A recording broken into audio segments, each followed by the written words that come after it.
To me, tea bowls epitomize the most personal aspect of the tea ceremony, the way of tea, and even ceramics themselves, because they are used on a daily basis in the appreciation and drinking of tea. We have 3 different types of tea bowls here and a teacup.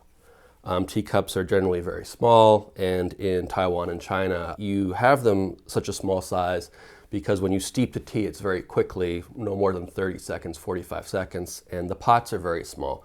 So you get the purest taste of the tea from each steeping. So here we have 3 different tea bowls. This one was one of the first pieces I made with my master. It's in the shape of a rice bucket. It has the broken earth technique where I'm actually pulling out on the clay and cracking the side of it, but not so much that it's broken on the inside. It can still hold liquids. You have a very tactile feeling of holding it in your hands. You can feel the cracks and the fissures and really the creation of it.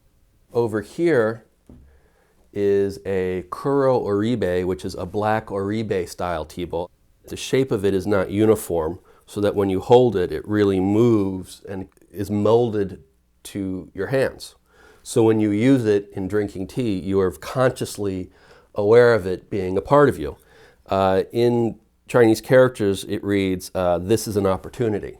And that goes back to the Zen's concept of every moment in life, every difficulty, everything that goes poorly or goes well in your life is an opportunity to practice the art of self-cultivation.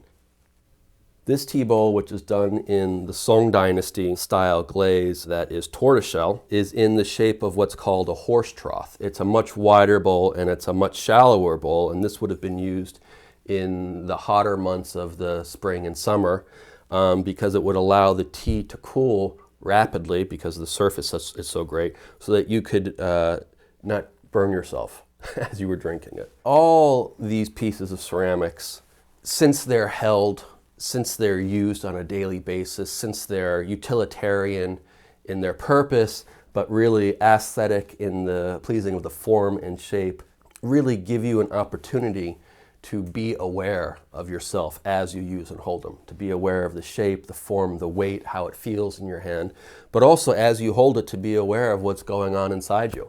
And that's why it really was such a useful tool in the teaching of Zen and Taoism and Buddhism in the Tang Dynasty.